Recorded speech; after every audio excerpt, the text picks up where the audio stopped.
আপনার ভুল সিদ্ধান্তের কারণে কিন্তু আপনার এলাকা সব ধ্বংস হয়ে যাবে।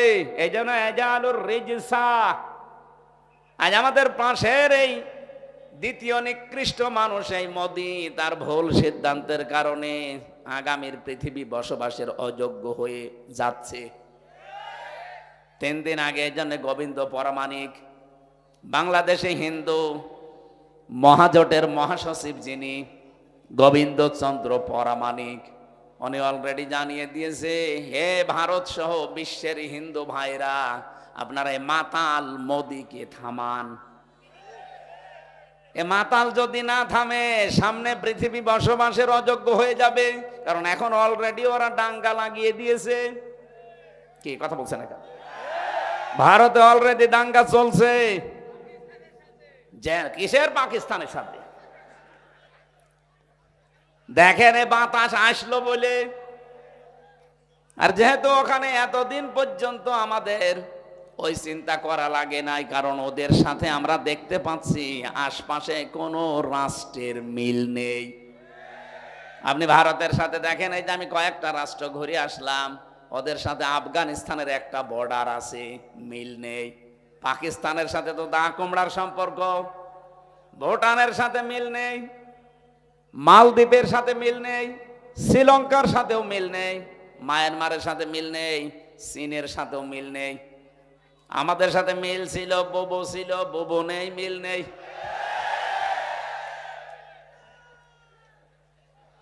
ও বোবো, আবার চলে আসেন। ওরা বারবার এই কথা বলছে না? এতদিন শুনতাম যে বলতো আমাদের স্বামী স্ত্রীর সম্পর্ক, যদিও এই কথাটা বলা জায়েজ নেই, কারণ দাদা ফুল হাতা আর আমরা হাফ হাতা। এটা মনে হয় হাফ হাতা না ফুল হাতা? মুসলমানে দিয়েছে, দিতে পারে। আর দাদা যদি এই বয়সে এসে মুসলমানি দিয়ে বিয়ে করতে চায়, তাহলে বিয়ে পড়ানো জায়েজ আছে। আর যে বয়স, আপনি হাজাম পাবেন কোথায়? এ বয়সে হাজাম পাওয়া যাবে, বুড়ো হাজাম লাগবে না? আর বুড়ো মানুষের হাতে আপনি অস্ত্র দেবেন, ও আগা কাটতে যে গোড়া কেটে ফেলবে। এই জন্য দাদা আর এই বয়সে যেন আবার শখ না জাগে যে আমি আবার বিয়ে করব। যদিও এতদিন এরা ছড়িয়েছিল যে আমাদের স্বামী স্ত্রীর সম্পর্ক, এটা দাহা মিথ্যা কথা। কি কথা বলে না কেন? দাদা যা করেছে জীবনে, ওই হেদায়েত পাওয়াও সম্ভব না। কারণ মানুষ যখন পাপ করতে করতে সীমা ছাড়িয়ে যায়, ইন্নামা নুমলি লাহুম লিয়াজদাদু ইসমা ওয়া লাহুম আযাবুম মুহিন, সূরা আলে ইমরানে আছে, 4 নম্বর পারা 12 নম্বর পৃষ্ঠা 11 নম্বর লাইনে আছে। কোন মানুষ যদি পৃথিবীতে পাপের সীমা ছাড়িয়ে ফেলে, তখন আমি আল্লাহ ওকে অপমানজনক শাস্তির ভেতরে ফেলে দেই, আর সেইটা ওদের কপালে আসতেছে। ওরা যা করেছে পাপ সীমা না, সীমা ছাড়িয়ে আরো আর এক সীমায় চলে গেছে। কতগুলো আল্লাহর ঘর ওরা ভেঙেছে, আপনি দেখতে পাচ্ছেন।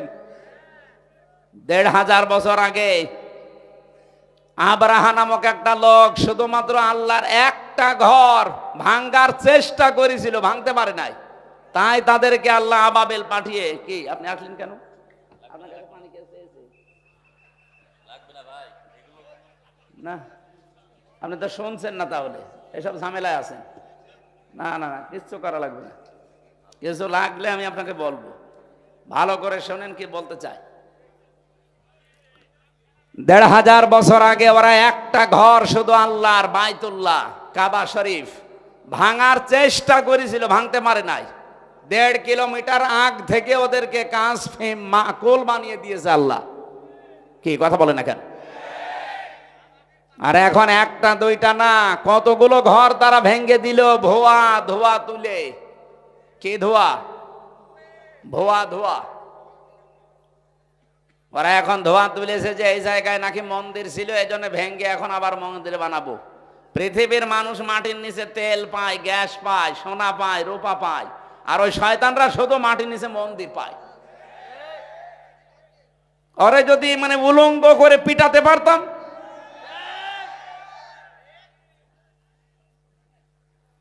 আমার মনে হয় গোপালগঞ্জে কিছুদিন আগে যেভাবে পিটিয়েছিল এই প্রশাসনের লোকজন, ওদেরকে ওইভাবে ওদের হাতে ছেড়ে দেওয়া দরকার। সন্তান ওই সময় গোপালগঞ্জ থেকে কেউ যদি ঢাকায় যায়, বসে গেলে 300 টাকা, দাঁড়িয়ে গেলে 1000 টাকা। দাঁড়িয়ে যাবে কি করি, পেছনে এমন অবস্থা করেছি। এখন আল্লাহর ঘরগুলো যারা এই ভুয়া ধোয়া তুলে ভেঙে দিচ্ছে, আমার মনে হয় তাদেরকেও এই প্রশাসনের হাতে ছেড়ে দেওয়া দরকার। নে পেছনে কি অবস্থা হয় দেখ। এখন যদি বাংলাদেশে আওয়াজ তুলি আমরা যে ঢাকার স্বামীবাগে ইসকন মন্দির 500 বছর আগে এখানে মসজিদ ছিল, ভেঙ্গে আমরা মসজিদ বানাবো, মানবেন? আপনি মুসলমান তাই বলছেন না, আর হিন্দুরা মানবে? এই জন্যই গোবিন্দ পরামানিক জানিয়েছে, পৃথিবীর হিন্দুরা আপনারা একটু সচেতন হন। এই মাতাল লোকটাকে যদি না থামান, এর এই ভুল সিদ্ধান্তের কারণে এমন কিছু নাজিল হবে যেটা টাকাল দেওয়া সম্ভব হবে না। এই জন্য আমাদের দেশে এরকম কিছু হাওয়া আমরা পাচ্ছি। আপনি কি খেয়াল করেছেন কিছু? নারী কমিশন যে 318 পৃষ্ঠার যে রিপোর্ট দিয়েছে, আমি পুরাটা পড়েছি এই 4 দিন মিলে, পুরাটা শেষ করে আমি 13টা ভুল পেয়েছি, বাকি সবই ভুল। এই 13টা 100 ভাগের 100 ভাগ ভুল। ওরা প্রথমে যেটা জানাতে চায় যে স্বামী যদি স্ত্রীর সাথে মিলন করতে চায়, স্ত্রী যদি রাজি না হয়, স্বামী যদি জোর করে এই কাজ করে, তাহলে স্ত্রী তার পরের দিন যদি মামলা দেয়, তাহলে ধর্ষণ মামলা হবে, প্রমাণ হলে স্বামীর ফাঁসি। আমি আপনার কথা মেনে নিলাম ভাই, স্বামী জোর করে আপনাকে সংসার করতে চায়, আপনি রাজি না, আপনি ধর্ষণ মামলা দিলেন। আমার প্রশ্ন হচ্ছে, ফাঁসি দেওয়ার জন্য সাক্ষী লাগবে না? কথা বলছেন এখানে? এখন ওই জায়গায় কেউ কি ছিল যারা সাক্ষী দেওয়ার মতো? অথবা ওখানে সিসি ক্যামেরা দিয়ে রাখা লাগবে, অথবা ইউটিউবারদের পাঠিয়ে দেওয়া লাগবে যে দেখ। তা আপনি এদেরকে পাঠালে হবে?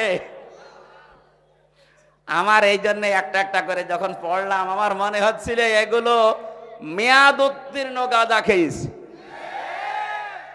ওদেরকে আর বাইরে রাখা ঠিক না, ওদের রুচি, ওদের সব বিকৃতি হয়ে গেছে, চেহারাও বিকৃত হয়ে গেছে। যে কয়টা চেহারা দেখলাম, একটাও মহিলার মতো লাগছে না। এখানে যারা পুরুষ মানুষ আছে, আমরা ঘোষণা দেব কি, পুরুষ ভাইরা পুরুষ প্যান্ডেলে চলে আসেন, মেয়েরা মহিলা প্যান্ডেলে চলে যান। আর যারা মহিলা না, পুরুষ না, ওদের কোন প্যান্ডেলে পাঠাবো? আমি ওদের চেহারার দিকে তাকিয়ে আমার মনে হচ্ছিল ওগুলো মনে হয় তৃতীয় লিঙ্গ। আপনি তৃতীয় লিঙ্গের কোনো কিছু বলতে পারেন, আপনি মহিলাদের পক্ষে বিপক্ষে কথা বলেন কোন কারণে? আপনি কি মহিলা? মেয়ে লোক হওয়ার জন্য যে সমস্ত সিমটম দরকার আপনার তো কিছুই নেই। আমি নিচে নামলাম না, অনেক সাররা আছে তাই। এই জন্য আমার মনে হয় এদেরকে আর বাইরে, এদের পেছনে অবশ্যই রাঘব বোয়াল আছে, আমরা জানি। পৃথিবীর কোন রাঘব বোয়ালে কাজ হবে না। এদেশে 92% মুসলমান যতদিন আমরা আছি। কিছু না থাক আমাদের, অন্তত লা ইলাহা ইল্লাল্লাহ, এই কথা বলেন না কেন?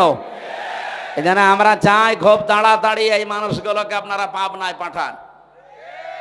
আমি কয়েকদিন আগে গিয়েছিলাম হেমায়তপুরে দেখার জন্য, যে দেখি পাগল এখন আর অত বেশি নেই।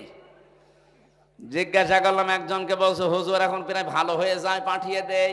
কয়েকজন আছে, আমার তো মনে হচ্ছে নতুন কিছু পাগলের আমদানি হচ্ছে, এদের পাঠানো দরকার। নয়তো এরা এই কথা লিখলো কি করি? আপনি কিভাবে কি সাক্ষী জোগাড় করবেন আপনি নিজেই বলেন। এটা পাগলের মাথায় তো এই চিন্তা আসা ঠিক না। দ্বিতীয় নম্বরে তারা লিখেছে দেহ আমার, সিদ্ধান্ত আমার। এটা কোরআনে কারিমের পুরা বিরোধী। আল্লাহ পাক বলেন আলাহুল খালক ওয়াল আমর তাবারাকাল্লাহু রাব্বুল আলামিন। সৃষ্টি যার, সিদ্ধান্ত তার। কথা বলেন না কেন? আপনি কোন সাহসে বললেন যে দেহ আমার, সিদ্ধান্ত আমার? এ দেহ আপনার কে বলেছে? আমি এখন 33 বছর বয়সে আছি, 34 বছর বয়স আগে বলেন তো আমার অস্তিত্ব ছিল? আমির হামজা না, আমার মা বাবার তো বিয়েও হয়নি 35 বছর আগে। তার মানে উল্লেখ করার মতো আমি আর কিছু ছিলাম না। হামজা তো দূরের কথা, আমাকে এ পর্যন্ত নিয়ে এসে বসিয়েছেন যিনি, তিনি কে? নেই থেকে হামজা পর্যন্ত যিনি বানিয়েছে আস্তে আস্তে করে, তার নাম আরবিতে বলা হয় রব। তার বিয়াতু শাই ইলা কামালিহি শাইআন ফাশাইআন। নেই থেকে তারবিয়াতের মাধ্যমে একটার পরে একটা সিস্টেম পাল্টিয়ে যিনি তোমাকে পূর্ণতায় পৌঁছিয়ে দেয়, তিনি হচ্ছে রব, আমরা যাকে আল্লাহ বলি। সুতরাং যারা এই কথা লিখেছেন তাদের তো ঈমান নেই। আর কোরআনে কারিমের সূরা আরাফের 54 নম্বর আয়াতের পুরা বিরুদ্ধে এই কথা, যে দেহ আমার, সিদ্ধান্ত আমার। আপনি আল্লাহর সাথে বিদ্রোহ করেছেন, আপনি বেঈমান হয়ে গেছেন। এই নারী কমিশনে যারা আছে এদেরকে যদি তাওবা করানো না হয়, এই মানুষগুলো যদি নতুন করে মুসলমান না হয়, ঘোষণা দিয়ে গেলাম আজকে রেকর্ড হচ্ছে, এদের একজনও যদি মারা যায় এদের জানাজাও জায়েজ নেই, কবরে দেওয়াও জায়েজ নেই। কারণ জানাজা পড়াবো কি দিয়ে আমি, আর কবরে দেব কি বলে? বিসমিল্লাহি ওয়া আলা মিল্লাতি রাসূলিল্লাহ, এ পুরা কথাটাই তো মিথ্যা হয়ে যাবে। যে আল্লাহর নামের উপরে, রসুলের আদর্শের উপরে রেখে গেলাম, কই? আপনি তো আল্লাহর নামেও নেই, রসুলের আদর্শেও নেই, এই কথা বলছেন না কেন? এই জন্য আপনাকে আমি রাখবো কি করে? আপনার জন্য আমি মিথ্যাবাদী হব? কি কথা বলেন না কেন ভাই? আমি আপনার জন্য মিথ্যাবাদী হব? এই জন্য আপনাকে কবরে দেওয়াও ঠিক হবে না, জানাজাও ঠিক হবে না। আপনারা একটা কাজ করা যায় না, আপনারা হিন্দুদের মতো পুড়িয়ে ফেললেও হবে না, কারণ হিন্দুরা তো মানবে না। আপনারা করব কি? কুকুর দিয়ে খাওয়ানো লাগবে। ডক্টর আহমদ শরীফ ঢাকা বিশ্ববিদ্যালয়ের এক শিক্ষক, ও বলেছিল আল্লাহ বলতে কেউ নেই। ছাত্ররা জিজ্ঞাসা করছে, স্যার আপনি এই কথা বললেন? যা বলেছি, যা দেখি না তা বিশ্বাস করি না, এই জন্য ইসলাম ধর্ম আমি মানি না। তাহলে হিন্দু ধর্ম মানেন? বলছে না, ও ধর্ম আমি মানি না। তাহলে আপনি যদি মুসলমান দাবি না করেন, হিন্দু দাবি না করেন, আপনাকে তো পোড়ানোও যাবে না, কবরে দেওয়াও যাবে না, কি করব? বলছে আমার লাশটা ঢাকার মেডিকেল কলেজে দিয়ে দিও, ছাত্র ছাত্রীরা আমার লাশ কেটে গবেষণা করবে, শিক্ষা পাবে। মারা যাওয়ার পরে অ্যাম্বুলেন্সে করে নিয়ে গেছে ঢাকা ভার্সিটিতে, ঢাকা মেডিকেলে। মেডিকেলের মুসলমান ছাত্র ছাত্রী যারা, তারা মিছিল আরম্ভ করেছে, জানে না এই নাস্তিকের লাশ আমরা এখানে ঢুকতে দেব না, কারণ যে আল্লাহকেই মানে না, ওরে কেইটে আমরা কি পাবো? ওর নাপাক শরীর যেন এখানে না ঢোকে। অ্যাম্বুলেন্সের ড্রাইভার চিন্তা করছে, ভার্সিটি ছেলে মেয়েরা, ও না জানি খেপে গেলে আমার গাড়িতে যদি আগুন লাগিয়ে দেয়, ও মরা শয়তানের সাথে আমি জীবিত মানুষও পড়ে যাব। দরকার নেই ভিক্ষা, আগে কুকুর সামলা, দে গাড়ি ঘুরিয়ে টান। এখন ঢাকা মেডিকেল নেয়নি, হিন্দুদের মতো পুড়িয়ে ফেলা হয়নি, মুসলমানের কবরে দেওয়া হয়নি। কি হয়েছে? জীবনের শেষ ইতিহাস আমি পড়ে দেখেছি, হয়তো ওকে ডাস্টবিনে ফেলে দেওয়া হয়েছে, কুকুরে শ্রীগালি খেয়েছে। আহ্বান জানাচ্ছে, যদি কপালে হেদায়েতের মতো কিছু থাকে আপনি ফিরে আসবেন, আর যদি একেবারে আবু জেহেলের মতো হয়ে যান, এ দোয়ায়ও কাজ হবে না। আমরা বলছিলাম কি, একটা একটা করে আল্লাহর আইনগুলো যারা পাল্টিয়ে, আপনাদের নিজেদের জীবনেও ক্ষমতা নেই, আপনার পেছনে কারা রাঘব বোয়াল আছে। ডক্টর মোহাম্মদ ইউনূসকে আহ্বান জানাবো, এগুলো ধরেন, না হলে এই ভুল সিদ্ধান্তের কারণে ইসরায়েলের মতো, আমেরিকার মতো যদি দাবানল একবার চলে ওঠে বাংলাদেশে, শুধুমাত্র বন জঙ্গলের দাবানল না, মুসলমানদের দাবানল সামাল দেওয়া যাবে না।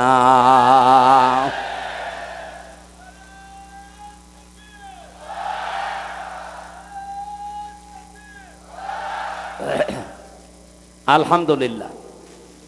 আমি যে কথা আরম্ভ করেছিলাম যে পৃথিবীতে মানুষের সম্মান আর মর্যাদা বাড়ে ঈমান আর জ্ঞান, এই দুইটার সমন্বয়ে। যাদের জন্য এতক্ষণ দোয়া করার জন্য এই কথাগুলো বললাম, এত মানুষের নাম আমি একবারে বলেছি, ওয়ারফা'না লাকা যিকরাক বলেছি। এদের মর্যাদা আমরা শুধু দুনিয়ায় চাই না, আখেরাতেও যেন মর্যাদা টিকে থাকে, ওই কাজগুলো করার তৌফিক আল্লাহ তাদের দান করেন। কি কথা বুঝেছেন? এই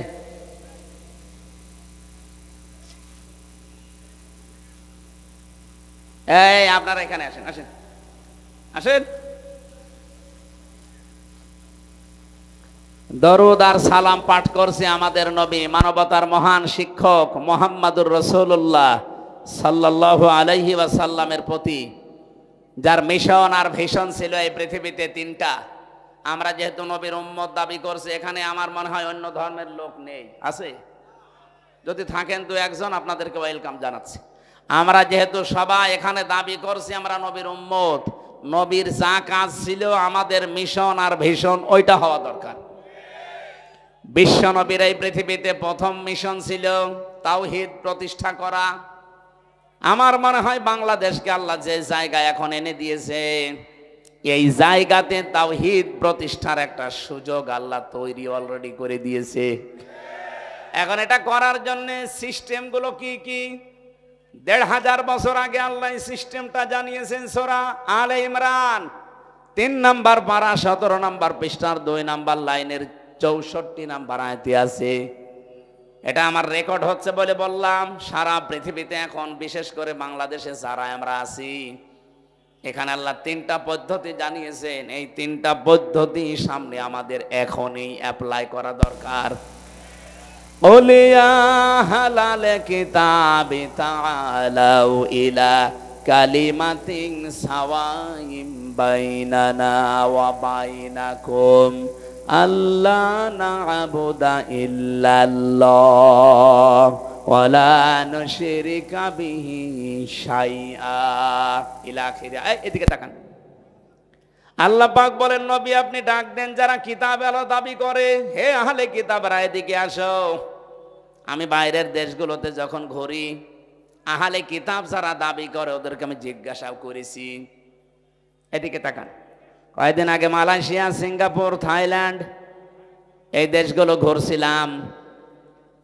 ট্রেনে যখন যাবার সময়, বাসে যাওয়ার সময় সিট পড়ে পাশে যার নাম জিজ্ঞাসা করলে চেহারা দেখে মনে হয় যে মুসলমান, যে নাম জিজ্ঞাসা করে দেখি খ্রিস্টানের নাম বলছে। বললাম আপনার নবীর নাম কি? What is your prophet? তখন বলে যে যিশু। যিশু মানে ঈসা আলাইহিস সালাম। খ্রিস্টান তো ঈসা বলে। ইহুদির সাথে যদি দেখা হয় জিজ্ঞাসা করি আপনার নাম, ও নাম শুনলে আমি বুঝি যেটা ইহুদির নাম। আপনার নবীর নাম কি? বলে জোসেফ। জোসেফ মানে মুসা আলাইহিস সালাম। ওরা ইব্রাহিম নবীকে আব্রাহাম বলে ডাকে, ওরা দাউদ নবীকে ডেভিড বলে ডাকে। ওদের নিজেদের নবীর নামও তারা পাল্টিয়ে ফেলেছে। যেহেতু আহলে কিতাব দাবি করলো, এই পৃথিবীতে এখন কিতাবওয়ালা আহলে কিতাব নেই। ইহুদি আজ যারা দাবি করছে ওরা মুসা নবীর আদর্শের উপরে নেই। আজ খ্রিস্টান ২৫০ কোটি, ওরা দাবি করছে ওদের নবীর নাম যিশু, অথচ হযরত ঈসা নবীর আদর্শের উপরে ওরা নেই। হযরত ঈসার জীবনী পড়ে দেখেন, পুরা জীবনী আমি পড়ে দেখেছি। হযরত ঈসার পৃথিবীতে জাগতিক সম্পদ বলতে কিচ্ছু ছিল না। হ্যাঁ, একটা জিনিস ছিল, শুধু পানি খাওয়ার একটা গ্লাস। উনি নদীর ধার দিয়ে একবার যাচ্ছিলেন, হঠাৎ দেখলেন একটা লোক পানি পান করছে নদী থেকে এই আজলা দিয়ে। ২ হাতের ভেতরে পানি নিয়ে পানি পান করছে। অনেকক্ষণ দাঁড়িয়ে দাঁড়িয়ে দেখলেন, ডাক দিয়ে বলে, রব্বুল আলামিন, আমি তো মনে করছিলাম যে আমার মতো গরিব মানুষ এ পৃথিবীতে আর নেই। এখন দেখি এই লোকটা আমার চাইতেও গরিব। আমার তো পানি খাওয়ার অন্তত একটা মগ আছে, একটা গ্লাস আছে, জগ আছে, আর ওর তো কিছু নেই। এটা তিনি নদীর ভেতরে ছুড়িয়ে মেরে বললেন, পৃথিবীর কোন জাগতিক সম্পদ আমার দরকার নেই। আর আপনি তাকান আজ খ্রিস্টানদের দিকে, তাদের যে বিলাসবহুল জীবন, তারা যদি ঈসা নবীর উম্মত দাবি করে, হযরত ঈসা যেভাবে চলেছিলেন সেইভাবে তাদের চলা দরকার ছিল। কথা বলেন না কেন? আমার যে হাদিস পড়েছিলাম, এই হাদিসের শেষের দিকে হযরত ঈসার জীবনের কিছু কথাগুলো আছে। আমি যাব সামনের দিকে ইনশাআল্লাহ। আমি যে কথা এখন বলতে চাই, বাংলাদেশের মানুষ আমরা 92% যেহেতু মুসলমান, অন্য ধর্মের মানুষগুলোকে আমরা বাদ দিলাম, ওই 8% বাদ, 92% তো আমরা। আসেন আমরা নবীর এই তাওহীদ প্রতিষ্ঠার মিশনটা হাতে নেই, সুযোগ একটা এসেছে। আসেন একবারে আমরা সবাই এক জায়গায় এই 3টা কথাকে মেনে নেওয়ার চেষ্টা করি। 1 নম্বরে আল্লাহ না'বুদা ইল্লাল্লাহ, আজকে থেকে আমরা আল্লাহ বাদে আর কারো ইবাদত করব না। বাংলাদেশ জামাত ইসলামীর শ্রদ্ধাভাজন আমির জামাত সেদিন কিন্তু এই যে কোন জেলায় তিনি গিয়েছিলেন, ময়মনসিংহ। উনি ময়মনসিংহে অনেকগুলো আলেমের হাত এভাবে উঁচা করেছে, আপনারা ভিডিও দেখেছেন। এভাবে ডাক দিয়ে বললেন, আমাদের আল্লাহ এক, আমাদের রাসূল এক, আমাদের কোরআন এক, আমরা আর পার্থক্য থাকতে চাই না, আমরা সবাই এক। আপনি তাওহীদ প্রতিষ্ঠার জন্য এইভাবেই চালিয়ে যেতে হবে কাজ, কিন্তু পদ্ধতি আল্লাহ কোরআনে দিয়েছেন 3টা। আমরা যেহেতু সবাই যারা হাত তুলছে এখানে আল্লাহ ছাড়া কারো ইবাদত করতে আমরা রাজি আছি, তাহলে 1 নম্বরে আমরা ঠিক আছি। কি কথা বলেন না কেন? হ্যাঁ, কিছু মানুষ হয়তো ভুল ক্রমে অন্যের ইবাদত করে। কি এই এলাকায় আসে কিনা আমি জানি না, রাজশাহী বিভাগে এটা কম আছে। রাজশাহী, খুলনা, বরিশাল এগুলোতেও শয়তানরা আসে না, ওরা সব আস্তানা গেড়েছে সিলেট আর চট্টগ্রাম আর ময়মনসিংহ বিভাগে।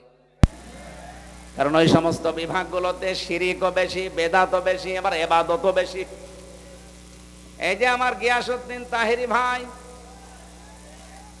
আমি নাম বলতাম না, মনে হচ্ছে যে এসেছে তাই। উনি যে ইবাদত করে, জিকির একটা ইবাদত না? উনি জিকির করে কি আল্লাহর নামে? কিছুক্ষণ যদি আল্লাহর নামে করেও বলবে, দেখেন ইয়া আলী বাবা, শাহ আলী বাবা, কেল্লা বাবা, ফতে বাবা, এমনকি আগলা বাবা, পাগলা বাবাও জিকির হচ্ছে। আমার প্রশ্ন হচ্ছে, আল্লাহর পরিবর্তে যে নামগুলো বললেন এগুলো জিকির করা জায়েজ না হারাম? কোথায় আছে? কোরআনে আছে বলছে, কোরআনে আছে, কিন্তু কোথায় আছে এখন যদি বলি ওর পেটে বোম মারলেও বলতে পারবে না। আছে, সূরা আরাফে আছে, 9 নম্বর পারা 13 নম্বর পৃষ্ঠা 4 নম্বর লাইনের 180 নম্বর আয়াতে আছে, ওয়ালিল্লাহিল আসমাউল হুসনা ফাদউহু বিহা ওয়াদারুল্লাযীনা ইউলহিদুনা ফি আসমাই। আল্লাহ পাক বলেন, আমার অনেক সুন্দর সুন্দর নাম আছে। এই যে আল্লাহর নাম আমরা অনেকে এখানে জানি, স্যারকে যদি জিজ্ঞাসা করি কয়টা বলেন তো, আল্লাহর নাম কয়টা? 99টাই জানবে। এটা কায়দায় পড়েছিল ছোটবেলায়, আমরাও পড়েছি। তাফসিরে ফি জিলালিল কোরআনে আল্লাহর নাম পেয়েছি 5000। যদিও আমরা সবগুলো এখন অনেকে জানি না। আপনি 5000 নামের যে কোনো একটা নামে আল্লাহকে ডাকতে পারেন, কোনো অসুবিধা নেই। কিন্তু সাবধান, ওয়াদারুল্লাযীনা ইউলহিদুনা ফি আসমাই, আল্লাহর নামকে যারা ইলহাদ করে, ইলহাদ মানে পরিবর্ধন করে ফেলা, উলট পালট করে ডাকা, পাল্টিয়ে ফেলা। উনি যে ইয়ালি বাবা, শালি বাবা, কেল্লা বাবা, ফতে বাবা, আল্লাহর সাথে কোনো মিল আছে? ওরা নামই পাল্টিয়ে ফেলেছে। এই জন্য আল্লাহ বলেন, আমার নাম যারা পাল্টিয়ে ডাকে, উলট পালট করে দেয়, আমার নাম বাদ দিয়ে অন্য কাউকে ডাকে, তাদের সাথে তোমরা ডাকবা না। কে বলছে? সুতরাং আজকে থেকে যারা আল্লাহ বাদে অন্যের ইবাদত করছে তারা বাদ। এদেশে ঐক্য যদি প্রতিষ্ঠা করতে হয় তাহলে আল্লাহর ইবাদতের বাইরে যারা, ওরা বাদ। এই কথা বলেন না কেন? সেটা যদি জামাত ইসলামকে বাদ দেওয়া লাগে বাদ দিয়ে দেন, যদি হেফাজত ইসলাম বাদ দেওয়া লাগে বাদ দিয়ে দেন, আপনি একা হন তাও অসুবিধা নেই, কিন্তু আমরা আল্লাহর ইবাদত করতে চাই নির্ভেজাল ভাবে। আল্লাহ নাবুদা ইল্লাল্লাহ, নবী আপনি ওদের বলেন যে আসো আমরা আল্লাহর ইবাদত করি, এর সাথে অন্য কাউকে যেন আর 2 নম্বরে ওয়ালা নুশরিকা বিহি শাইআ, আল্লাহর ইবাদতের সাথে আমরা কাউকে শিরিক করব। বলেন বলেন। এবার এই পয়েন্টের উপর আমি 2 মিনিট কথা বলতে চাই, ভালো করে শুনবেন। যেহেতু আল্লাহর ইবাদতের সাথে আমরা আর কাউকে শিরিক করতে চাই না, শিরিকের ব্যাখ্যা আমি বহু জায়গায় নাটোর জেলায় বলেছি। শিরিক বিল জাত, শিরিক বিল সিফাত, শিরিক বিল ইখতিয়ারা, শিরিক বিল হুকুক, এটাগুলো পয়েন্ট আকারে যদি আপনি শ্রেণী বিন্যাস করেন 120 প্রকার পাবেন। এটা তাফসিরে কাবীরের ভেতরে আছে, আল্লামা ফখরুদ্দিন রাজি লিখেছেন। এক কথায় জবাব দিলাম যে আল্লাহ যেটা পারে ওইটা অন্য কেউ পারে, এই বিশ্বাস করার নাম শিরিক। এই কথা বোঝা যায়নি? আল্লাহ যেটা পারে ওইটা অন্য কেউ পারে, এই বিশ্বাস করার নাম। এদেশে বিশ্বাস নেই। বলেন বলেন বলেন তো, সন্তান দিতে পারে কে? অন্য কেউ পারে। যারা অন্য কাউকে বিশ্বাস করেন আপনি কিন্তু শিরিক করছেন, আর শিরিক করলে আপনি মুশরিক। এ পর্যন্ত বুঝেছেন? এবার আসেন 2 নম্বরে, এ জমিন বানিয়েছে কে? এ জমিন বানিয়েছে আল্লাহ, এখানে আইনও চলবে আল্লাহর। আলা লাহুল খালক ওয়াল আমরু, এই আয়াত তার প্রমাণ। সুতরাং আল্লাহর এই জমিনে যারা অন্যের আইন এখানে প্রতিষ্ঠা করার জন্য চেষ্টা করেন, এর জন্য দল করেন, এর জন্য আপনি মিছিল মিটিং করেন, এর জন্য ভোট করেন, টাকা পয়সা খরচ করেন, আপনি শিরিক করছেন। এত সহজে বলার পরেও কেউ যদি না বোঝার ভান করে থাকেন, আমার মনে হয় আপনার কপালে আর হেদায়েত নেই। বলেন তো, বোঝেন নাকি? হাত তোলেন তো। এদিকে আসে, কানের নিচে এমন জোরে 2টা দেব না, আপনি সব বুঝে ফেলবেন। এখনো বোঝেনি? এই বোঝেননি মানে? আপনি নিজেই বললেন যে আমাকে ছেলে মেয়ে কেউ দিতে পারে না। কে পারে? অন্য কেউ যদি পারে, বিশ্বাস করলে আপনি শিরিক করলেন। শিরিক করলে আপনি মুশরিক। মুশরিকের জন্য জান্নাত হারাম, জাহান্নাম ওয়াজিব। আর ফতোয়া লাগবে? আর ফতোয়া লাগলে সূরা মায়েদা 6 নম্বর পারা 19 নম্বর পৃষ্ঠার 12 নম্বর লাইনে আছে, ইন্নাহু মা ইউশরিক বিল্লাহ ফাকাদ হারামাল্লাহু আলাইহিল জান্নাহ ওয়া মাওয়াহুন নার। এটা যেমন খুব সহজে বুঝে ফেললেন যে ছেলে মেয়ে আল্লাহ ছাড়া কেউ পারে না, যে জমিন আল্লাহ বানিয়েছে, এখানে অন্যের আইন যদি কেউ কায়েম করার চেষ্টা করে সে আল্লাহর সাথে শিরিক করছে না। এটা বোঝেন না মানে? আপনি বুঝেছেন ঠিকই, কিন্তু টাকা পেয়েছেন। ওরে মোনাজাতের পরে একটু আলাদা বসাবেন তো, 2 চাটি দিয়ে তারপর বাড়ি যাবেন। ও বলে বোঝে না। তাহলে আল্লাহর সাথে যারা শরীক করবে না, এই সিদ্ধান্তে যারা আসবে তারা আমাদের সাথে আছে। এই কথা বলেন না কেন? এর সাথে যদি হেফাজত আসতে চায়, জামাত আসতে চায়, চরমনায় আসতে চায়, আটরশি আসতে চায়, অসুবিধা নেই। কিন্তু আল্লাহর সাথে শিরিক করে আপনি জামাত ইসলাম করবেন, এরকম জামাত আমি মানি না। আল্লাহর সাথে শিরিক করে আপনি চরমনার মুরিদ হবেন, এরকম চরমনা আমি মানি না। ওই যে পিসকে হুজুর কি বলেছিল, প্রধানমন্ত্রী ছাতার কসুর আমি মানি না, এই জন্যই ওরে জেলে রেখে দিয়েছিল। আমারেও রিমান্ডে ওরে নিয়ে 10 দিন প্রশ্ন করেছে, পিসকে হুজুর, আর বলে আমি হাসিনা মানি না। জিনিসই ওর সাহস আছে।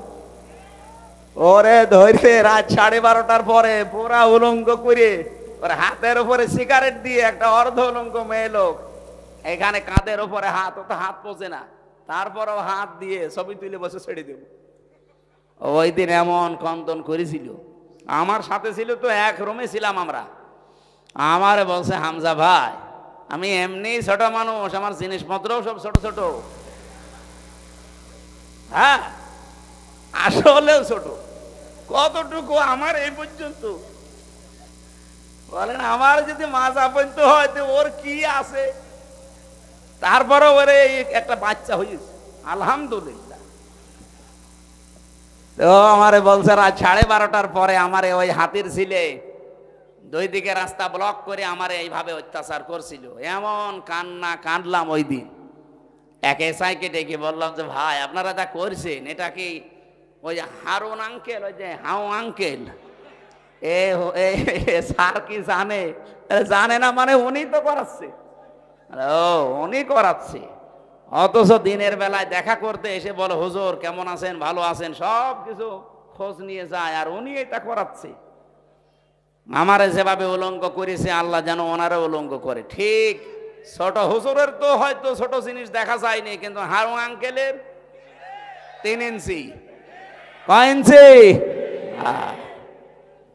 ওইটা হয়তো 4-5 জন এসআই দেখেছিল, আর এরটা সারা দুনিয়া দেখেছে। কয় ইঞ্চি? মহিলারা পর্যন্ত জিকির করে 3 ইঞ্চি 3 ইঞ্চি। আলেমদের বরদোয়া লেগে গেছে। কোথায় আছে সে আল্লাহর ওলি? হাউ আঙ্কেল আপনাদের এই নাটোরের বাগাতিপাড়া, লালপুরে 17, 18, 19, 20 এই সমস্ত বছরগুলোতে বহুবার এসেছি, কিন্তু কোরআনের কথা আমারে বলতে দেয়নি। এই বকুল সাহেব আর আজাদ সাহেব, এই আজাদ না, আর এক আজাদ আছে, সে দুইটা এখন পালিয়েছে। আমার আগে যিনি কথা বলছিলেন কে আমি জানি না, উনি ওই যে আল্লাহর ক্ষমতার উপরে অহংকার যারা করে তাদের পরিণতি কি এই বিষয়ে ট্রাস্ট দিচ্ছিলেন, আমি হালকা শুনছিলাম। এই জন্য আমরা যেন অহংকার সামনে না করি ভাই। সূরা নমলের 52 নম্বর আয়াতটা পড়লে আমার কাছে এই বাংলাদেশের সাথে একেবারে খাপের খাপ মিলে যায়। আল্লাহ পাক বলেন ফাতিলকা বুয়ুতুহুম খাওফিয়াতাম বিমা যালামু, এই সেই ঘরগুলো, আল্লাহ যেন এভাবে আঙ্গুল দিয়ে দেখাচ্ছে, এই সেই আজাদের ঘর, এই সেই বকুলের ঘর, এই সেই হানিফের ঘর, এই সেই ডিলুর ঘর। এখন যদি বলেন হানিফ, ডিলু, আজাদ, বকুলের নাম কোথায় আছে, এদিকে আসেন আপনাকে দেখাচ্ছি। আমি দেখাতে পারবো, দরকার আমি তাফসীর লিখবো এখন, কারণ এখানে বাইতুন নেই, বুয়ুত বহু বচন। আল্লাহ বুয়ুত বহু বচন দিয়ে জানিয়েছে যে এরকম মানুষ আজকে না, যদি এটা লূত নবীর জামানায় নাজিল হওয়া, এটা কিয়ামত পর্যন্ত এই চরিত্রের মানুষ থাকবে। আল্লাহ এ পর্যন্ত বলেননি, কিন্তু এরপরে আরো শব্দ আছে। আল্লাহ পাক বলেন খাওফিয়াতাম বিমা যালামু, এগুলো আজ জনশূন্য হয়ে পড়ে আছে, এগুলো উজাড় গৃহ হয়ে গেছে, এগুলো মানব শূন্য হয়ে গেছে, পরিত্যক্ত হয়ে পড়ে আছে, কেউ এখানে আর যেতে চায় না। যেতে যদি চায়ও ঘৃণার সাথে যায়। আপনি কুষ্টিয়ার হানিফ সাহেবের বাড়ি যান, আপনি যে দেখেন বাড়ি আর বাড়ি নেই, পায়খানার প্যান পর্যন্ত মানুষ খুলি নিয়ে চলে গেছে। যদিও হালকা পাতলা 2-1টা ইট ছিল। এই ফেব্রুয়ারির 5 তারিখে আযাবুল বুলডোজার নাজিল হয়ে ছাতা সব শেষ। সারা দেশে আযাবুল বুলডোজার নাজিল হয়েছিল না? আল্লাহ বলেন এই জালেমদের বাড়ি ঘরগুলো একটু দেখেন না কেন? এই সেই ঘরগুলো খাওফিয়াতান, আজ উজাড় গৃহ হয়ে গেছে, পরিত্যক্ত করে দিয়েছি আমি বিমা যালামু, এদের জুলুমের কারণে। আল্লাহ পর্যন্ত কিন্তু শেষ করে দিতে পারতেন, কিন্তু এর পরের শব্দটা আমাদের জন্য। আল্লাহ পাক বলেন ইন্না ফি যালিকা লাআয়াতাল লিকাউমিন ইয়ালামুন। এখানে প্রথমে ইন্না আছে আর মাঝে আছে লামে তাকিদ। আল্লাহ 2বার গ্যারান্টি দিয়ে জানিয়েছেন অবশ্যই অবশ্যই এর ভেতরে জ্ঞানী যারা তাদের জন্য শিক্ষা আছে। কি শিক্ষা? ফাকতিয়া দাবিরুল কওমিল্লাযিনা যালামু, সূরা আনআম 7 নম্বর পারা 12 নম্বর পৃষ্ঠার 4 নম্বর লাইনের 45 নম্বর আয়াতের প্রথম অংশে আছে। এটা তাফসিরে ফি জিলালিল কোরআনে সাইয়্যিদ কুতুব এভাবে লিখেছেন। আল্লাহ পাক বলেন জালেমদের শিকড় কাঁটা হয়ে গেছে। কেটেছে কে? আল্লাহ মানে ওই যে আলেমকে জিজ্ঞাসা করে তো কুতিয়া, এটা মজুলের ফাইল জানা নেই, এর কর্তা কে কেউ জানে না। আপনি যদি এখন বলেন যে বকুলের বাড়ি ভাঙলো কে, কেউ জানে না। হ্যাঁ, আপনি হানিফের বাড়ি ভাঙলো কে, কেউ জানে না। ইনুর বাড়ি ভেঙেছে কে কেউ জানে না, আসলেও তো কেউ জানে না। ফাকুতিয়া, এজন্য আল্লাহ কুতিয়া দিয়েছেন যে জালেমদের শিকড় কাটা হয়ে গেছে। এখনো যারা জালেমদের পক্ষে সাফাই গান, অনেকে আশায় বুক বেঁধে আছেন যে বুবু চট করে আসবে, তাহলে আল্লাহর কোরআনের আয়াত মিথ্যা হয়ে যাবে। কারণ এর আগের ইতিহাসের দিকে তাকান, লক্ষণ সেন 510 বছর হয়ে গেল, আজও আসেনি। কি কথা বলছে না কেন?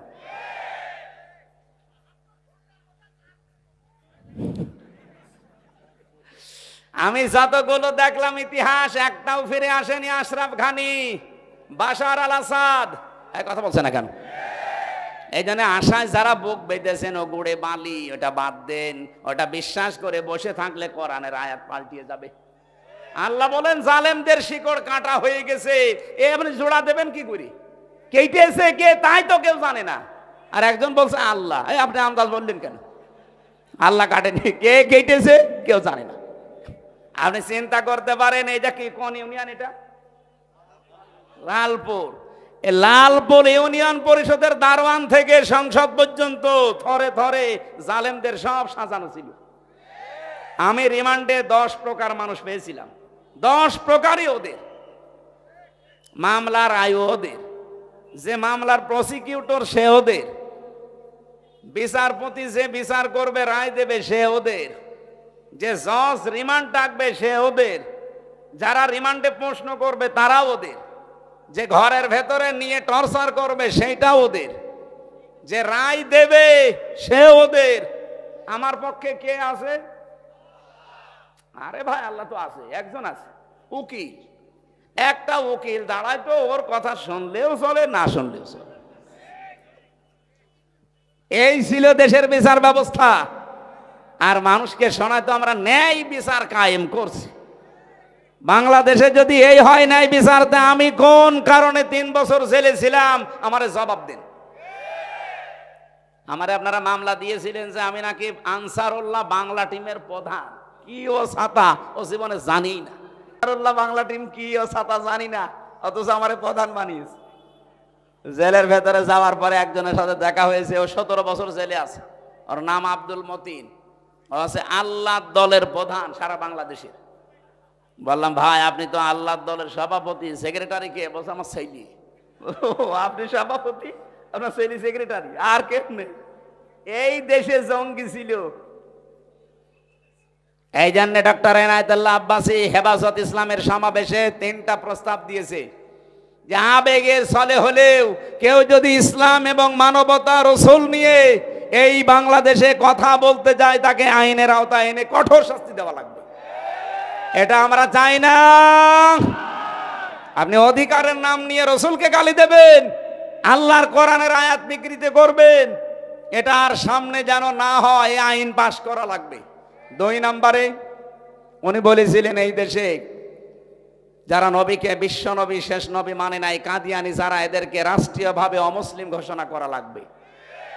শোনেননি এটা? কথা বলছেন না কেন? আমরা এই দাবির পক্ষে আছি না? কোরআনে কারিমের শুধু 1 আয়াতের 4 ভাগের 1 ভাগ, মা কানা মুহাম্মাদুন আবা আহাদিম মির রিজালিকুম ওয়ালাকির রাসূলুল্লাহ, এই পর্যন্ত ঠিক আছে। ও খাতামান নাবিয়্যিন, নবী যে শেষ নবী, এইটা কাদিয়ানিরা মানে না। ওরা বলে যে মা কানা মুহাম্মদ ঠিক আছে, আলা আহাদিম মির রিজালিকুম এটা ঠিক আছে, ওয়ালাকির রাসূলুল্লাহ এটাও ঠিক আছে। কিন্তু ওয়ালাকির রাসূলুল্লাহর পরে ওয়া খাতামান নাবিয়্যিন, উনি শেষ নবী, এটা ঠিক নেই। শেষ নবী হচ্ছে গোলাম আহমদ কাদিয়ানী।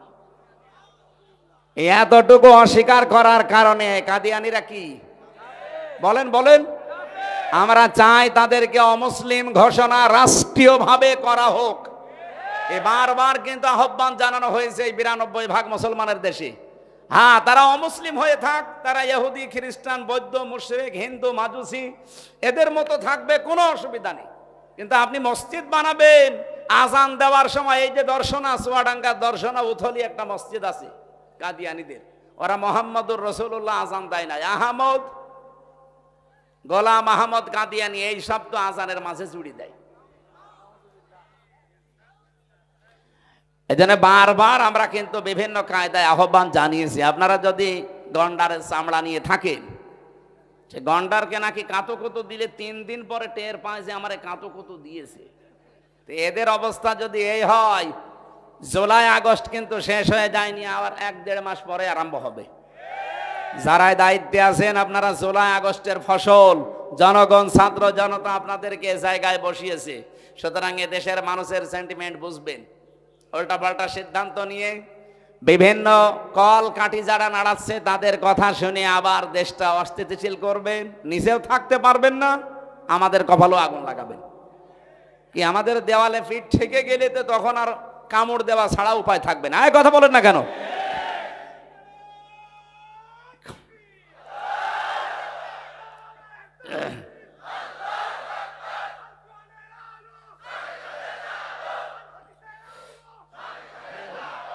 ঠিক আছে ভাই, আমার ভাইরা, আমরা শিরিকের যে বিষয় নিয়ে পর্যন্ত এসেছিলাম এবার একটু তাকান। আজ বাংলাদেশে ঐক্যের বারবার ডাক দেওয়া হচ্ছে, সবাই আসেন, কিন্তু শিরিক যারা করেন তারা আসলে ওই ঐক্য থাকবে না। কি শিরিক যারা করেন তারা যদি এসেও থাকেন লোক দেখানোর জন্য, ঐক্য টিকবে না। এজন্য শিরিক যারা বাদ দিতে পারেন তারা আসেন।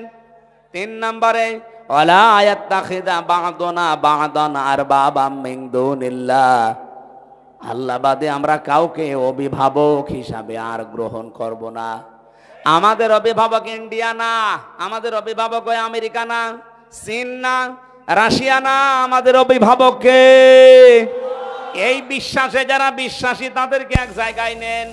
92% মুসলমানের ভেতর থেকে যদি সব বের হয়েও চলে যায়, যদি 51% টিকে থাকে, এই দেশে আগামীতে কোরআন কায়েমে বাধা কেউ দিতে পারবে না। আল্লাহ এরপরে দিয়েছেন ফাইন তাওয়াল্লাও, এরপরেও যদি কেউ মুখ ফিরিয়ে যায়, যাক ফাকুলু শাহাদু, আপনি একটু ঘোষণা দিয়ে দেন, ফাকুলু শাহাদু বিআন্না মুসলিমুন, আমরা কারো মোকাফেক কিনা, আমরা মুসলমান। তাহলে নবীর প্রথম মিশন ছিল, ভিশন ছিল তাওহীদ প্রতিষ্ঠা। এটার জন্য যে পদ্ধতিগুলো বললাম, এই 3টার কাছে আসা লাগবে। আসেন বাংলার মানুষের এই 3টা বিষয় নিয়ে আমরা এগিয়ে যাই। 2 নম্বরে নবীর মিশন আর ভিশন ছিল তিনি মানব অধিকার প্রতিষ্ঠা করেছিলেন। এই তথ্য আপনি সূরা নিসার 58 নম্বর আয়াতে পাবেন। ইন্নাল্লাহা ইয়া'মুরুকুম আন তু'আদ্দুল আমানাতি ইলা আহলিহা, অবশ্যই আমি আল্লাহ তোমাদের সবাইকে নির্দেশ দিলাম তোমাদের যাবতীয় আমানত তার প্রাপকের কাছে পৌঁছিয়ে দেবা। এখানে আমানাত বহুবচন, তাফসিরে মারিফুল কোরআন খুলে দেখবেন এই বহুবচনে মুফাসসির লিখেছেন আমানাত মানে ভোট। কি কথা বললেন না? আমি কি এটা বানিয়ে বললাম? যদি বানিয়ে বলি কোনো আলেমকে নিয়ে এখানে বসান, তাফসিরটা নিয়ে এসে খোলেন, সূরা নিসা 5 নম্বর পারা 6 নম্বর পৃষ্ঠা 5 নম্বর লাইনে, এটা 4 নম্বর লাইনে আছে 58 নম্বর আয়াত। অবশ্যই আমি আল্লাহ তোমাদের সবাইকে নির্দেশ দিলাম, শুধু হামজাকে না, কুম বহুবচন, সবার জন্য আমার নির্দেশ, তোমাদের যাবতীয় আমানত তার প্রাপকের কাছে পৌঁছিয়ে দিবা। যেহেতু আমানত মানে উনি ভোট লিখেছেন, সুতরাং আগামীতে এই দেশে আমরা চাই 300 জন এমপি দাঁড়াবে। 300 জনের ভেতরে অন্তত 151 জন আমরা এমন মানুষ চাই যারা কোরআন বুকে নিয়ে সংসদে যেতে পারবে। এই আমানতটা আমরা নষ্ট করব?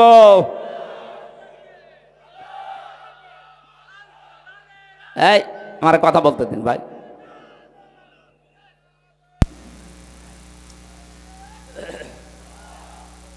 আমার ভাইরা, এটা যদি কারো কাছে রাজনীতি মনে হয়, যদি মনে হয় এটা দুনিয়ার বিষয়, এটা ধর্ম ব্যবসা, হ্যাঁ এটাই আমার ধর্ম ব্যবসা, কারণ আমি এই ব্যবসা করেই কোরআনকে সংসদে পৌঁছিয়ে দিতে চাই। আগামীতে আবুল কালাম আজাদ ভাইয়ের মতো যদি বাংলার 300 এমপির 151 জন কোরআন বুকে নিয়ে যেতে পারে, ওয়াইদা হাকামতুম বাইনান নাস আন তাহকুমু বিল আদলি, যখন তোমরা বিচার করবা মানুষের মাঝে, ন্যায় বিচার করবা, তো ওখানে যদি আপনি কোরআন নিয়ে যেতে না পারেন, ন্যায় বিচার করবেন কি দিয়ে? এই 54 বছরে ন্যায় বিচার দেখতে পাইনি, শুধু এইটা নেই, তাই একটু সুযোগ করে দেন না কেন? 54 বছর তো বিভিন্ন জিনিস দেখলেনি, একবার একটু পাগলামি করে হোক আর যেভাবে একটু দেখেন না কেন, আপনি একবার যদি দেখতে পারেন যে এটা বিচার ব্যবস্থায় চলছে, আমি আল্লাহর কসম দিয়ে গ্যারান্টি দিতে পারি জীবনেও বিনা কারণে জেল খাটা লাগবে না। এই জন্য মানবাধিকার প্রতিষ্ঠা করা এটা রাসূলের মিশন ছিল, ভিশন ছিল।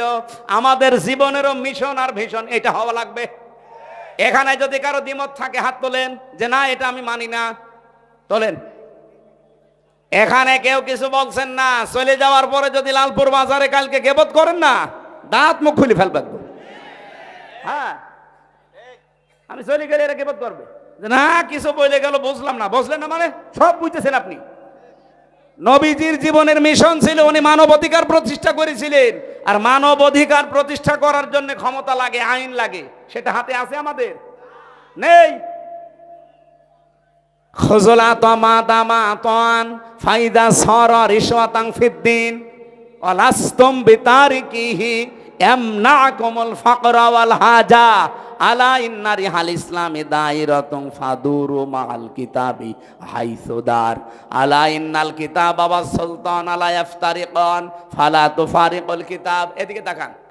হযরত মুআয ইবনে জাবাল রাদিয়াল্লাহু তাআলা আনহু যেদিন ইয়ামেনের গভর্নর হয়ে তিনি যাবেন, ঘোড়ার রাকাবের ভেতরে তিনি অলরেডি পা তুলে দিয়েছেন। নবীজি ডাক দিয়ে বললেন, তোমাকে একটা দেশের দায়িত্ব দিয়ে পাঠাচ্ছি, হাদিয়া তোফা তোমার কাছে আসবে, তুমি যেহেতু দায়িত্বে আছো।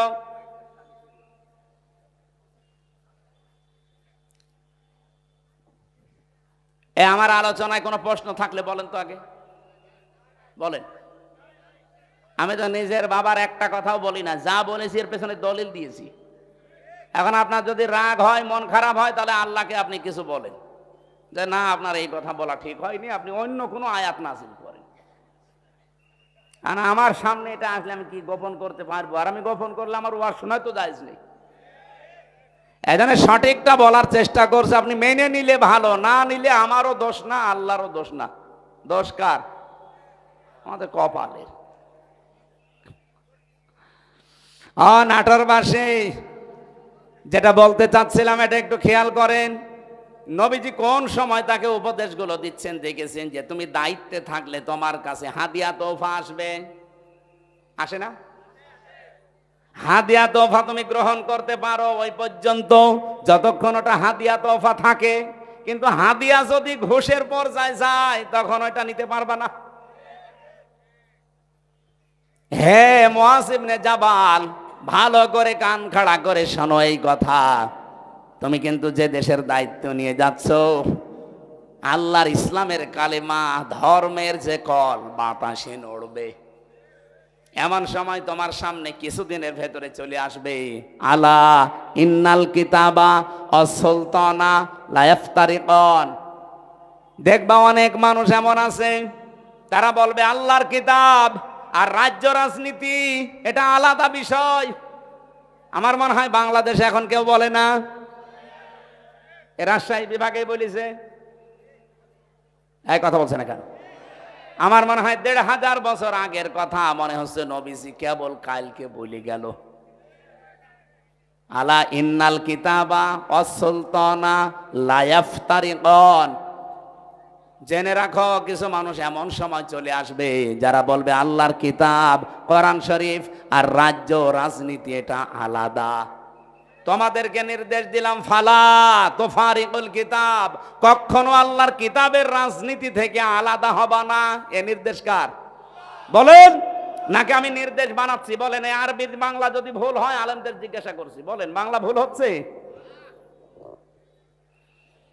সাহাবী বললেন, হুজুর এরকম একটা কঠিন সময় যদি আমাদের সামনে চলে আসে কি করব? তখন আপনিও তো থাকবেন না আমাদের মাঝে, আমাদের তখন কি করার আছে? তখন নবী ওই ঈসা নবীর কাহিনীটা উম্মতকে শোনালেন। আমার তো মনে হচ্ছে বাংলাদেশে এখন ঠিক সেই সময় এসে গেছে। এই পৃথিবীর কোন চোর চাই যে গোলা, ধানের গোলায় চাল তালা মারা থাক? বলেন বলেন। কোন মানুষ চায়, চোর যারা তারা কি চায় যে আমের বাগান কেউ পাহারা দিক? চোর যারা জীবনেও তারা চাইবে না যে বাক্সে সিন্ধুকে টাকা পয়সা সোনা গহনা আছে ওটা তালা মারা থাক, ওরা তো সব সময় চাইবে যে মুখ আগলা থাক।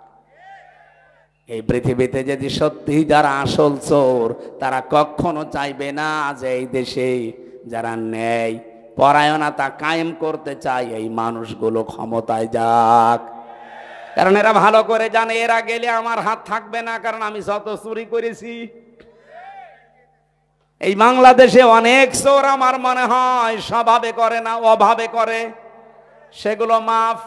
কিন্তু যারা স্বভাবে করেছে এদেরকে আল্লাহ মাফ করতে নিষেধ করে দিয়েছে, তাদের হাত কাটার নির্দেশ দিয়েছে। আপনি সালমান এফ রহমানের কি ৩৬,০০০ কোটি টাকা ওর চুরি করা, ওটা কি অভাবে না স্বভাবে? কয়েকদিন আগে মালয়েশিয়া এক লোককে দেখি নিচে বসে বসে চা খাচ্ছে, এসে বললাম কি এখানে? বলছে হুজুর আমরা আগেই পালিয়েছি। আপনি পালালেন কেন? আপনার না ৬২০টা বাড়ি, ওই যে চট্টগ্রামের ওইটা ৬২০টা বাড়ি বানিয়েছেন আপনি। এই মালয়েশিয়ায় আপনার সাহেব পাড়া আছে আপনার নামে, আপনি সাহেব পাড়ার মালিক, বেগম পাড়ার মালিক, আপনি সেকেন্ড হোম হিসাবে এখানে বানালেন। এই সিঙ্গাপুরে বাড়ি আছে, থাইল্যান্ডে বাড়ি আছে, মালয়েশিয়া বাড়ি আছে, কত দেশে আপনার বাড়ি, কিন্তু আজ আপনি থাকতে পারেন না বাড়িতে। ওগুলো সব তালা লাগিয়ে থাকেন আপনি এখন এই হোটেলে। ধরে রাখবো কি করে? আমি বললাম আপনি সাহেব পাড়ায় যেতে পারেন না, বলছে ওখানে যাব। বাংলাদেশের ২০ লাখ মানুষ এই মালয়েশিয়া, আমারে যদি দেখে তো ভর্তা বানিয়ে ফেলবে। এই জন্য চুরি চুরি করে আসি, মাঝে মাঝে নামি আবার উঠে পড়ি। কি জীবন, জেলখানার মতো হয়ে গেছে। কয়দিন থাকবে ভাবে? একদিন না একদিন তো আপনি কারো সামনে পড়বেন। আমার সামনে যেমন পড়েছিলেন, বলছে দোয়া করিয়েন। কিসের দোয়া আপনার? হ্যাঁ, আপনার জন্য দোয়া আসবে? ৬২০টা বাড়ি বানিয়েছেন আপনি, তা বাবার টাকা দিয়ে যদি বানাতেন, সব তো জনগণের টাকা। এগুলো কিন্তু চুরি করেছে অভাবে না, কিসে? মানবাধিকার প্রতিষ্ঠার জন্য আল্লাহ এই জন্য আমানত শব্দের পরে দিয়েছেন ওয়াইদা হাকামতুম বাইনান নাস, যখন মানুষের ভেতরে বিচার করবা, আন তাহকুমু বিল আদলি, তখন ন্যায় বিচার করবা। ও বাংলার মানুষেরা, বারবার এটা আমরা ক্লিয়ার করার চেষ্টা করছি। এই দেশে যতদিন আল্লাহর বিধান আমরা মানুষের ভেতরে কায়েম করতে না পারবো, ন্যায় বিচার শুধু ওয়াজের দ্বারা সম্ভব না। এইটা আপনার বুঝতে যত দেরি করবেন তত ন্যায় বিচার পেতে দেরি হয়ে যাবে। নবীদের মিশন এইটাই ছিল, ৩ নাম্বার নবীর মিশন ছিল দিন যেন জমিনে কায়েম হয়। এই জন্য আমার খুতবার ভেতরে এই কথাটা ছিল, অনাশাহাদু আন্না মুহাম্মাদান আবদুহু ওয়া রাসূলুহু আল মাবউসু ফিনা বিল হুদা ওয়া দীনিল হক লিইয়ুযহিরাহু আলাল আদিয়ান। আল্লাহ পাক বলেন, এমন নবীর সাক্ষী তোমরা দিলে যিনি আমার বান্দা এবং আমার রাসূল, যাকে আমি দ্বীনে হক দিয়ে সত্যের বিধান দিয়ে তোমাদের ভেতরে পাঠিয়েছি। কেন? লিইয়ুযহিরাহু, এজাহার মানে এখানে বহু আলেম আমার মনে হয় জিজ্ঞাসা করলে এজহার মানে বলবে স্পষ্ট করা, না। এখানে আবিদা আধুনিক অর্থে এজহার মানে বিজয় করা। এজহার মানে আল্লাহ বলেন লিইয়ুযহিরাহু আলাল আদিয়ান, যত দিন আছে দুনিয়ায়, যত ধর্ম আছে, এখন ধর্ম দুনিয়ায় কত? ৪,৫০০ ধর্মের ভেতরে ইসলামকে দাঁড় করানো লাগবে বিজয়ী রূপে। এ ঘোষণা কার? বলেন বলেন।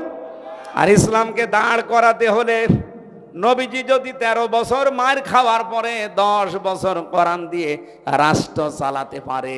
কিছু মানুষ বলে হুজুর ১৩ বছরের কথা বলেন, ওই ১০ বছরের কথা বলার দরকার নেই। কেন? ১৩ বছর শুনতে আপনার ভালো লাগছে, নবীজি মায়ের খেয়েছিলেন, আর ১০ বছর যে এইটা দিয়ে রাষ্ট্র চালিয়েছিলেন প্রধানমন্ত্রী হয়ে, ওইটা আপনার ভালো লাগে না মানে?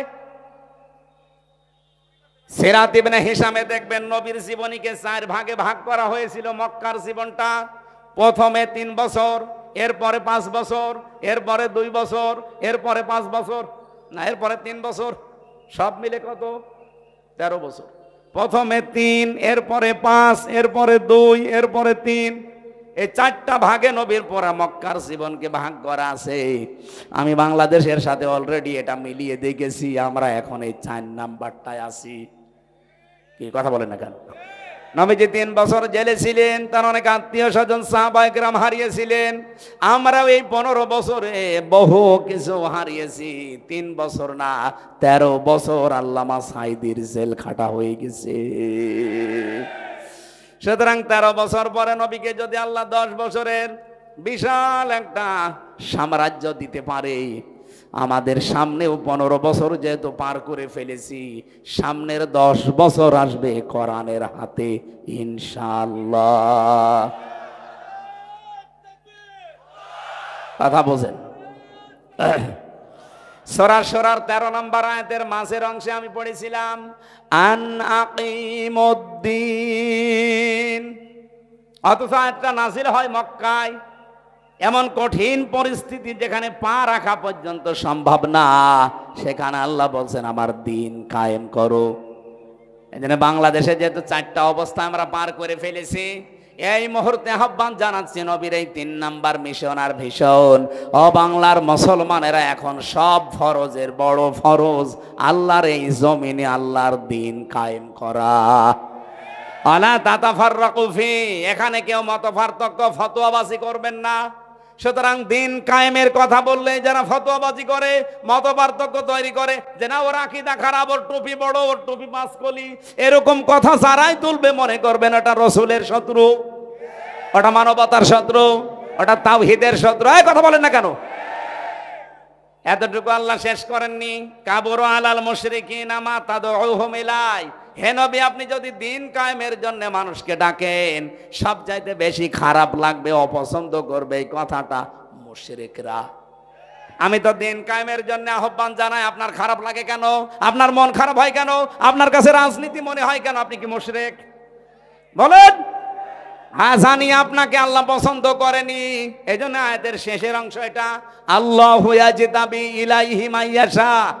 দিন কায়েমের কর্মী, দিন কায়েমের কর্মী হিসাবে আল্লাহ সবাইকে পছন্দ করে না। আল্লাহ যাকে ছাঁটাই করে দেয় সে বাদ, আল্লাহ যাকে বাছাই করে, নির্বাচিত করে, পছন্দ করে, নির্ধারিত করে, এ যেতেবা শব্দ আছে। আল্লাহ যাকে পছন্দ করে তার দিনের কায়েমের জন্য কর্মী হিসাবে, তাকে আল্লাহ পাক এই দিন কায়েমের জন্য নির্বাচিত করে নেয়। ওয়াহদি কাকে করে? মাইয়াশা। ওয়াহদি ইলাইহি মাইয়ুনিব, যে লোকটা আমার আল্লাহর দিকে মন থেকে ফিরতে চায়। আপনি কি আল্লাহর দিকে মন থেকে ফিরতে চান? যদি ফিরতে না চান, জীবনও আল্লাহকে আল্লাহ দিনের কর্মী হিসাবে আপনাকে কাজে লাগাবে না। আল্লাহর অত দায় পড়ে যায়নি। এই দেশে ইসলাম কায়েম না হলে আল্লাহর কোনো ক্ষতি আছে? ক্ষতি আপনার, ক্ষতি আমার। কারণ জীবনের শেষ দিন পর্যন্ত এই কাজে নিজেকে জড়িয়ে রাখা, এটা নামাজ রোজার চাইতেও বড় ফরজ। দলিল সূরা হিজর 14 নম্বর পারা 6 নম্বর পৃষ্ঠা, এটা মানে 6 নম্বর লাইনের শেষ নাম্বার আয়াত, সূরা হিজরের 99 নম্বর আয়াতে আছে, ওয়া'বুদ রাব্বাকা হাত্তা ইয়াতিয়াকাল ইয়াকিন। ওই দিন পর্যন্ত ইবাদত করো যতদিন তোমার কাছে ইয়াকিন না আসে, মরণ না আসে। এজন্য সব ফরজের বড় ফরজ। নবীজির জীবনের শেষ মিশন আর ভীষণ দিন কায়েম। সবাইকে আল্লাহ দিয়ে করাবে না, যাকে আল্লাহ নির্বাচিত করে রাখে তাকে আল্লাহ এই কাজে লাগাবে। আল্লাহ আমাদেরকেও যেন ছাঁটাইয়ের ভেতরে না ফেলে বাছাইয়ের ভেতরে আল্লাহ ফেলে দেন, বলেন আমিন। এবার আমি মেয়েদের কয়েকটা কথা বলতে চাচ্ছি। এখানে আছেন আপনারা?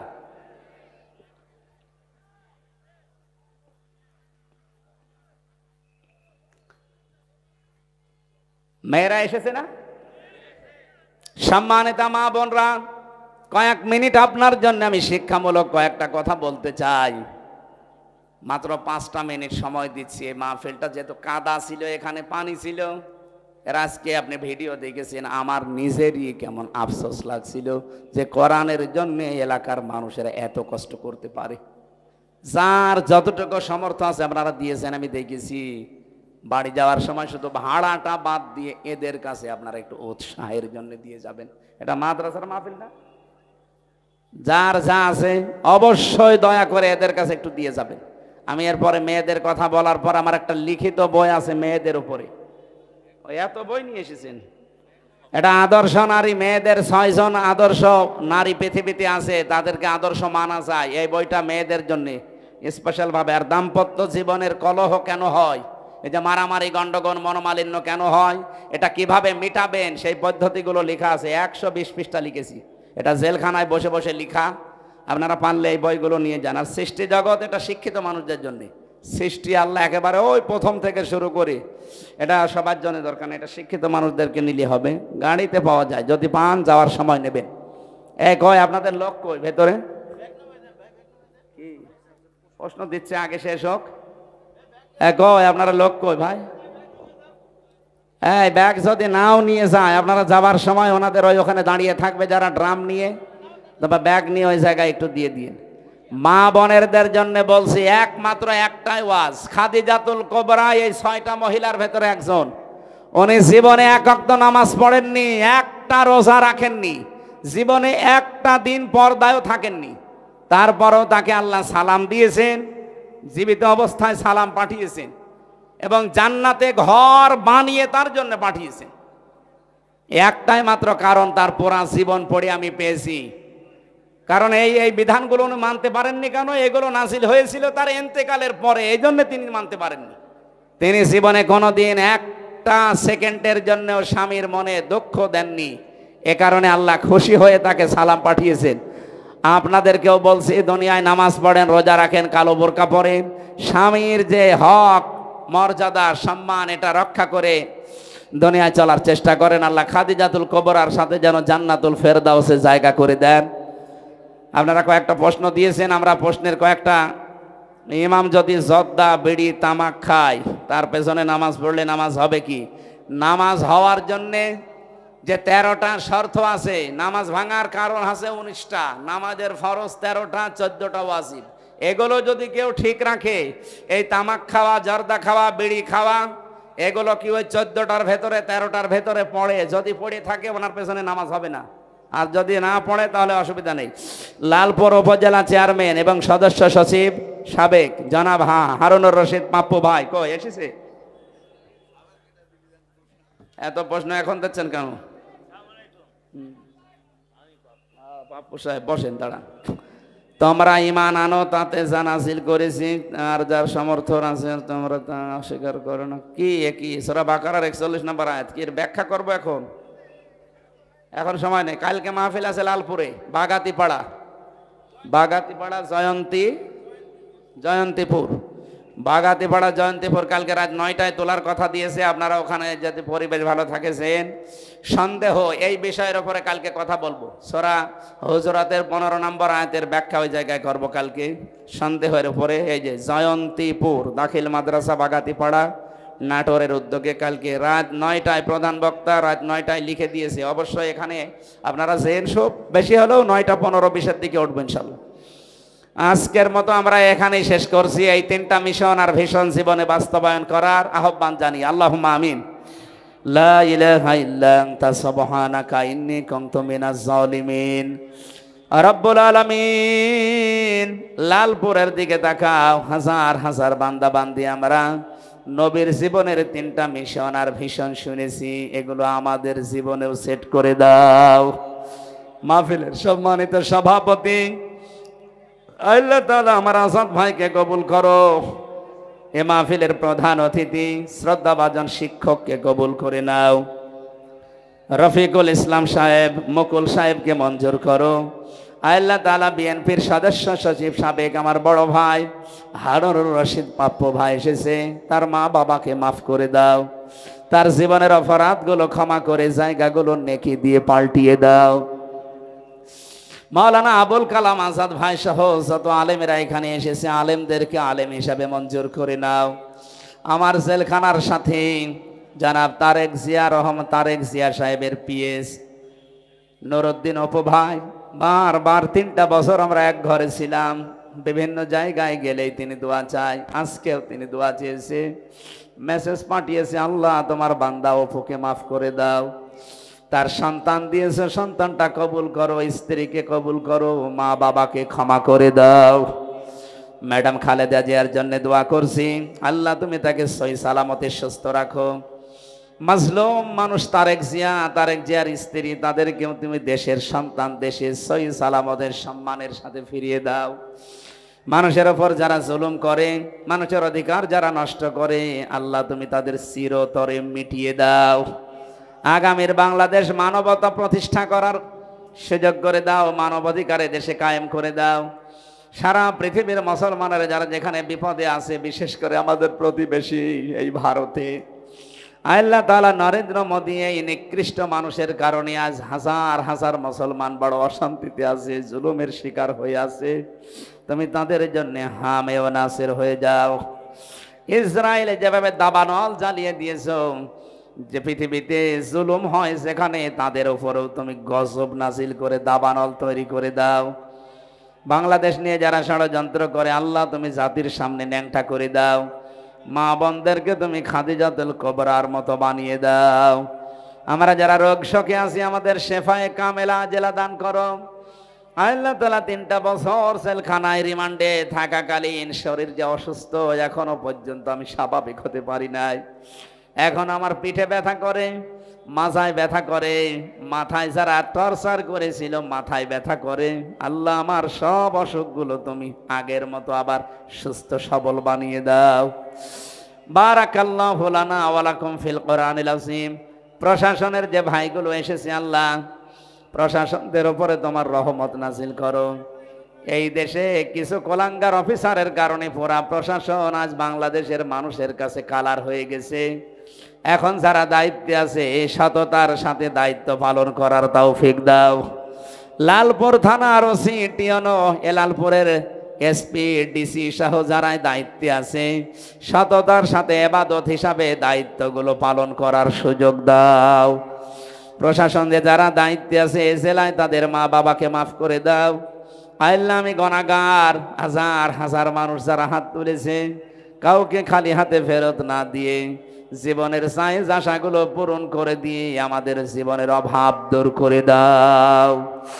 বারাকাল্লাহু লানা ওয়া লাকুম ফিল কোরআনিল আযীম। জীবনের শেষ কথা যেন এটা দেখে বলতে পারি, লা ইলাহা ইল্লাল্লাহু মুহাম্মাদুর রাসূলুল্লাহ। আসসালামু আলাইকুম। আগামীতে কয়েকটা অনুষ্ঠান আমার আছে এই লালপুরে, ওই যে কি গৌরীপুরে একটা আছে, আড়ামবাড়িয়া নাকি আড়ামবাড়িয়া আছে। এরপরে এখানে লালপুরের শেখপাড়া আছে, আর কালকে তো বাগাতিপাড়া আছে। এরপরে বড়াই গ্রামে একটা আছে। আবার কথা হবে ওইদিকে কি নলডাঙ্গাতে একটা নিয়েছে। দেখা হবে ইনশাল্লাহ। আবার সামনে আমরা আলাদা আলাদা আয়াতের উপরে কথা বলবো। বইটা গাড়িতে আছে, মেয়েদের জন্য নিয়েছেন, কাজে লাগবে। আসসালামু আলাইকুম। আলহামদুলিল্লাহ, এতক্ষণ মহাগ্রন্থ পবিত্র কোরআন ও হাদিসের আলোকে মনোমুগ্ধকর আলোচনা পেশ করছিলেন দেশের শীর্ষস্থানীয় আলেমদের অন্যতম